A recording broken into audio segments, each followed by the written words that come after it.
Hi everyone, Kate here for the first of a couple videos on picture books and specifically my effort to have more multicultural picture books in our home. I hadn't really thought about, what kind of picture books we had until the idea just struck me last week. I wonder, how many different cultures are represented in the picture books that I am reading to Peter and eventually, reading them eventually to Arthur. And we have a lot of picture books in our house. I mean, you can see those all lined up. Some of those are library books, but I did count, and out of, the many, many we had, there were only 9 that represented not like American children who had a life very similar to Peter's. So I really would like to remedy that and get things that represent, all sorts of cultures from all over the world. It's a project that as soon as it struck me, I wanted to do that. It got me really excited. And most of these we won't be buying just simply because that's just not something, I'm willing to use up all my book money on. And also we only have so much room in our house. But I would like over, the course of this year and then, all the years after, just to be making a real concerted effort to not just have stories about kids that are exactly like Peter. So I'm going to show you, I'll skip over so you can, see the books really well, and show you those ones that do feature some sort of different culture. And then there will be a follow-up video on, I did pick up a couple ones at the library, and then the next time I go, I'll pick up even more. I didn't think of it in advance enough to put ones on hold. So the next time I go back, I'll be putting some on hold. But it is really overwhelming. Once I started Googling, there are so many great lists out there. So I'm starting a Google document to kind of keep track of everything and try to really have some variety in there. And so I do have a couple from the library. And then also I went to a library book sale, and I was actually able to pick up some good ones there. But I would also, in addition to that, I would really appreciate any suggestions you have for great multicultural picture books. Now, I don't want to, read it just because it features a different culture.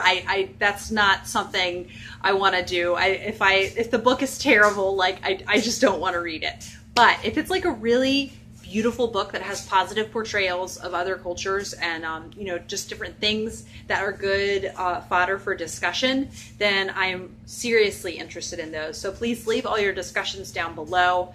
And first up are the ones that we own. And the next video, like I said, will be the couple from the library that I checked out, and then the couple that I was able to buy for a really affordable price. And please, in either of the videos, comment with books that you think are just really great and are the ones that we should check out. And I will be, slowly but surely documenting all the picture books that we're checking out, showing you all of them. And I'm not sure how often I'll have a video out, but I will show them when I get them. So I hope you enjoy seeing these picture books. So first up, we have Jan Brett's The Mitten, and all of Jan Brett's books are set in Scandinavian countries. So I think what's especially neat to see about hers are obviously the climate looks different, but the houses look different, and there are some animals that might not be as typical in our culture, and the characters always have names that are not typical ones that Peter would run into. So just interesting and different ones for him to come across in these. And I find I really like her adaptations of older stories and making them her own.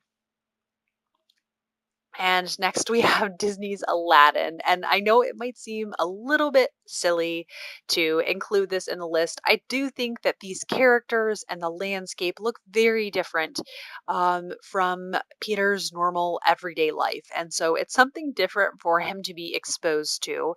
And it's also a very old story, the story of the Arabian Nights, which Aladdin is a very loose kind of loosely inspired by that. But I do think overall this is still counting as multicultural, as watered down as Disney may make it, and still really eye catching and interesting for him to see. Then this is Lily's Garden of India. This is a really special book in that there's this little girl named Lily who lives in India. And the book just kind of takes a trip through all of the different plants that Lily encounters and the wonderful things about India that each specific plant makes her think about, whether it's a memory or a certain place that she likes to be with that certain plant. I just think it's really neat. The names are interesting, the people look different, and they're plants that we wouldn't normally encounter here. This is one of my favorites, Petite Rouge. It is a Cajun Red Riding Hood. And so in the beginning, it has a whole glossary of Cajun slang and ways you would pronounce different words. And it is in rhyming format, and it has quickly become one of our favorite picture books. It's set in the bayou, and I just think it's such a great interpretation of Little Red Riding Hood and is so fun. And Petite Rouge, I think, is just the cutest name ever. So I highly recommend Petite Rouge. And then this is James Herriot's Treasury for Children. This is based on his All Creatures Great and Small series, which is just a series of memoirs that are just wonderful about his time as a veterinarian in Yorkshire, England, and kind of just how he totally falls in love with these really just tried and true hardworking people who just love taking care of the land and their animals. And it's a wonderful series.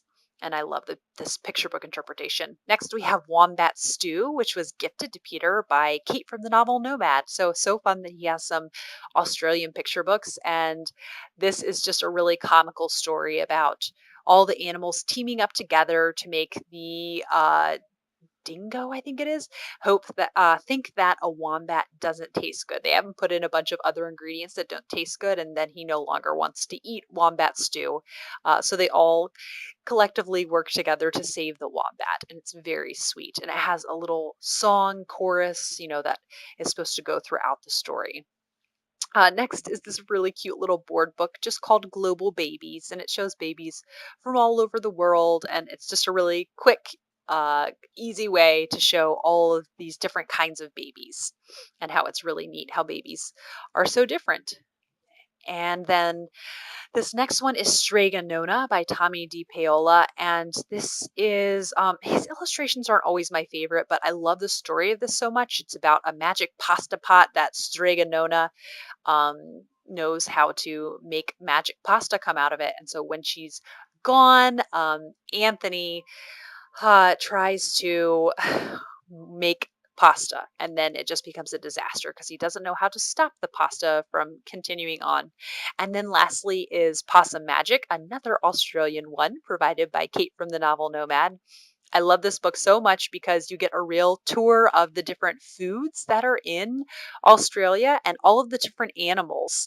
And you get to see kind of just the pictures are so beautiful. These really, I don't even know how to describe it, but I love the illustrations in this and how the colors are really different than any other ones I see in any books. So I really do just enjoy this book, and it makes me want to eat all of the food in it, including pavlova and lamingtons, for any of you that know those. So I hope you enjoyed seeing these different picture books. I'll be back with another video soon.